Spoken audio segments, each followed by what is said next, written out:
na, ano itong People's Budget Coalition? Yes, so good morning po. Ang People's Budget Coalition po ay isang malawak na coalition po ng mahigit 40 po na civil society organizations at people's organizations na ang layunin po natin ay maging mas malapit po sa tao ang pag-engage dito sa budget process. So nakikialam po tayo, nag-observe, nagmo-monitor po tayo. So, ano po kayo? Nag-participate kayo sa mga, or at least in-observe yung deliberations mula sa House Committee on Appropriations pa lang at doon sa Senate Finance Committee? Tinutukan Yes, nagsimula po tayo sa House pa lang po. If you will remember po, nung panahon pa na yun, na si Speaker Martin Romualdez pa lang po ang speaker, may pinapost po sila na magkaroon ng civil society engagement. No? So nakilahok po tayo doon, nag-observe po tayo, nag-participate po tayo sa mga committee hearing, nag-send po tayo ng mga position paper. Although, observer status lang po ang official na status natin ng lahat ng civil society na nandoon. Yung sa Senate naman po, in-invite po talaga kami ni Senator Sherwin Gatchalian na magkaroon ng speaking role sa isang committee hearing. So, nakapagbigay po kami ng position doon sa Senate hearing at si Senator Sherwin po mismo ang kumuusap sa amin at tinanong po kami mismo sa posisyon namin, sa findings namin, and nag-present po kami ng datos doon po kay Senator Sherwin. So tapos, from the committee levels, as House of Reps at sa Senado, tinutukan nyo rin yung tatlong readings, first, second, and third reading sa House, and then first, second, and third reading sa Senate. Ganun po? Yes, that's correct po. So as much as possible, lahat ng documents na nilabas po nila, trinak po natin ito. Nagkaroon tayo ng tracker talaga na per agency, per program, and talagang hinimay po namin, especially yung DPWH budget, yung per project po talaga, nag-analyze po kami ng datos. Ang finding nga po namin ay sa House version, nakahanap po kami ng 250 billion pesos worth na red flags. Sa Senate version, 140 billion po yung nahanap po namin. And naging useful po ito sa recommendations po natin sa BICAM. Okay. Okay. Pati sa Bicameral Conference Committee, nakatutok kayo. Ganun po. Yes, nagmo-monitor po kami the entire live stream po. Tapos, hanggang sa huli na binalik uli sa plenaryo ng Senate at ng House para mag-ratify nito. No? So, ano yung findings ninyo? Ano nangyari doon sa findings? Yung mga na-red flag ninyo, ano ibig sabihin bakit na-red flag ito? Yeah, so, ang main findings po natin, very mixed bag pa rin po ang budget. May mga green flags pa rin po. So, yung positive notes, yung Department of Education, mas mataas na po ngayon, yung Project NOAA na binalik po. So, those are some of the positives. Pero yung red flags po, meron pa rin, malaki pa rin ang tinatawag na pork. At may tatlong uri po ng pork na nakita po natin. Ito yung soft pork. Ito po yung mga ayuda programs na tinatago sa mga financial assistance na nagiging pork din ng mga politiko, congressman, at even yung mga local officials po, no? Yung pangalawa ay yung hard pork. Ito po yung mga infrastructure projects. So kahit po nabawasan ang budget ng DPWH, marami pa ring projects na kailangan bantayan po dito, although nabawasan naman po ito.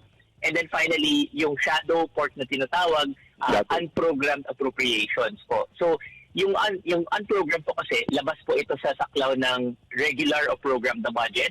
Hindi po malinaw kung paano yung implementation nito. Kaya po natin siya tinatawag na shadow kasi kumbaga hindi natin nakikita ng malinaw kung paano ba talaga ini-implement ito. Walang malinaw na accountability mechanisms dito sa unprogrammed appropriations. Sige, isa-isa natin ito, Professor AJ. Simulan natin doon sa soft pork. Ito yung mga political ayuda. Tatlong uri ba ito o apat na uri ngayong sa 2026? Well, marami po. No? Yung isang pinaka, siguro, pinag-uusapan po ngayon ay yung MAIFIT, yung Medical Assistance for Financially and Incapacitated Patients po. No? So ito yung mga medical assistance na kailangan pa ng guarantee letter. Nagiging pork pa ito dahil imbis na mabigyan o mag-guarantee ang medical assistance sa mga pasyente ay kailangan pa nila hanapin kung sino yung politiko nila, na congressman nila, kung sino yung senator na kailangan lapitan. At nang-weaponize po ito. So katulad ng MAIFIP, yung AIX ng DSWD, yung TUPAD ng DOLE, yung mga scholarship ng tulong-dunong program ng CHED, nagagamit po ito lahat ng politiko in a way na pambili ng boto, palakasan system po. So nagiging form of pork barrel po ito talaga. May isang interesting finding po yung COA lately. meron pong tinatawag na AKAP program na for the past 2 years ay nangyayari po. Yung AKAP ay marami pong ghost beneficiaries na tinatawag, may mga irregularities dito sa mga ayuda programs na ito. And ang lumabas po ay yung AKAP ay programa po talaga ni Speaker Martin Romualdez na wala talaga siya sa National Expenditure Program. Pero dahil nakikinabang ang mga politiko dito sa mga ayuda, ito po yung nagiging weapon nila para magkaroon ng port po.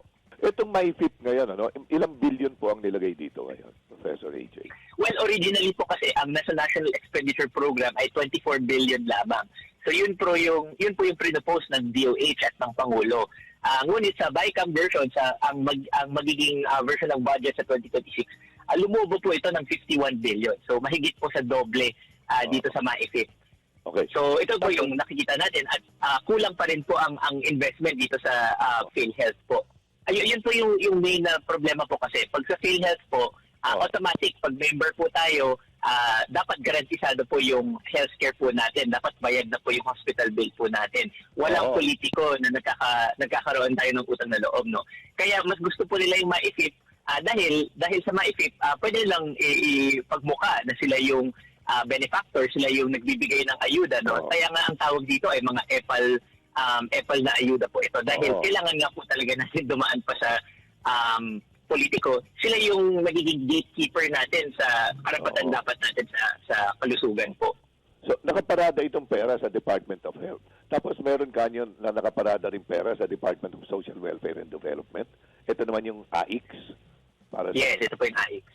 Ano nga ibig sabihin ng AIX? Yung AIX po, ang tawag po sa kanya ay yung Assistance to Individuals in Crisis Situations.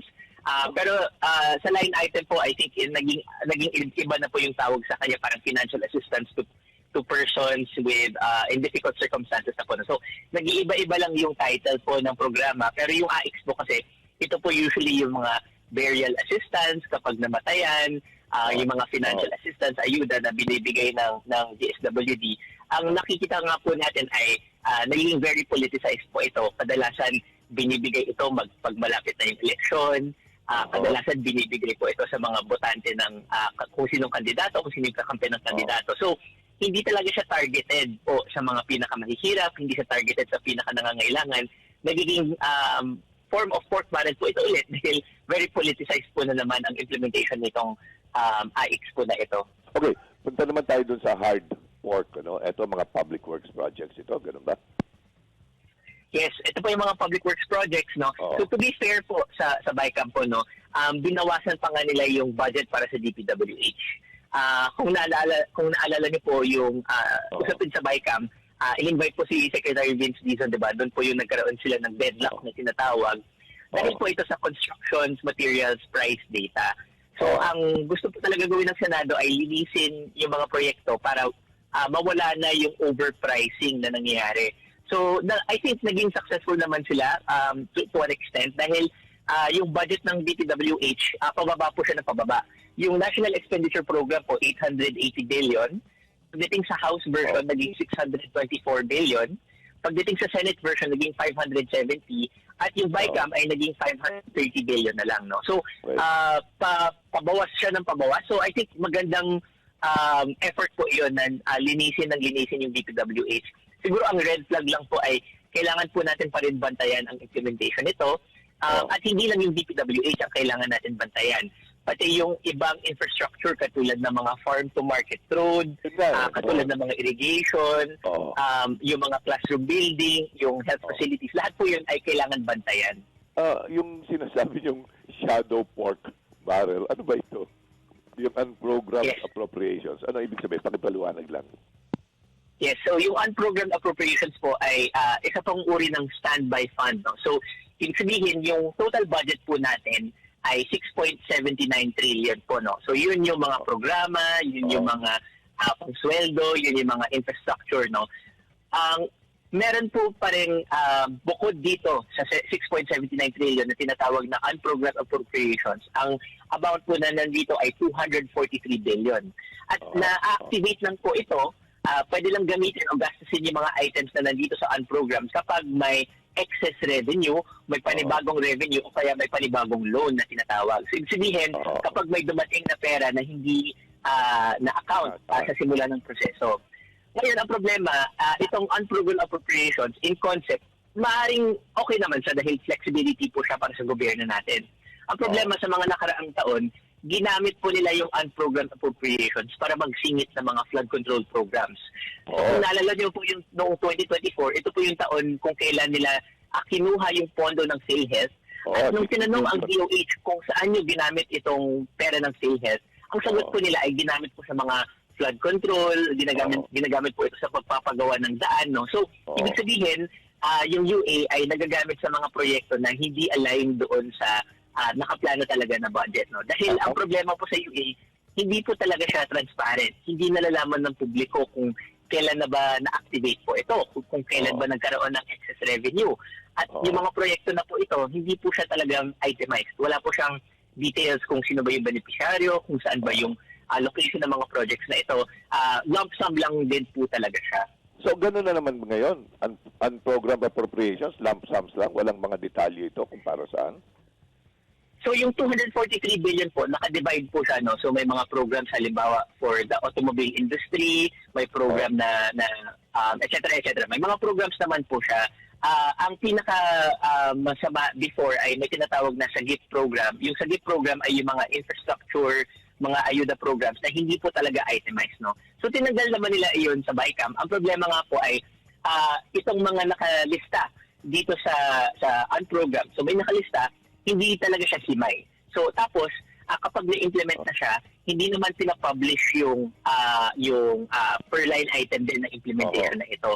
Ang pina-publish lang ng DBM ay ito yung UA na nagastos na. Pero hindi nila pinapakita ano ba yung mga programa na ito. At ang problema din po ay ang ehekutibo ang may discretion kung ano ba yung priority dito sa mga programs na ito. No? So yun din yung problema. Nawawalan ng legislative oversight din. Professor AJ, tanong lang po, ano pong gagawin ng People's Budget Coalition kapag hindi po ito vinito ni Pangulong Marcos? Or hindi po siya naglagay ng guidelines para maiwasan po itong mga political patronage? Yes, well, actually, nag-send na po kami ng letter diretso sa Pangulo. Yung letter po na ito ay kasama po namin yung Roundtable for Inclusive Development. Kasama po dito si Cardinal Pablo Virgilio David o si Cardinal Ambo. Kasama po dito si Sir Ramon Del Rosario Jr. So, nagsulat na po kami diretso sa Pangulo. We hope na i-consider niya po ito. Kung sakali pong hindi niya ma-implement itong executive order, yung conditional implementation at for later release, syempre, ang gagawin na lang po natin ay gagawin po natin yung papel natin na mag-monitor, no? I-strengthen yung monitoring, no? So, engage namin yung DBM, yung mga ahensya po na ito. Dahil syempre, again, nasa Kongreso naman at nasa Pangulo yung power kung i-implement man ito ng maayos. Pero nasa civil society, nasa taong bayan ang power din na gawin silang accountable dito sa bigyan sila ng pananagutan dito sa pag-implement ng 2026 budget.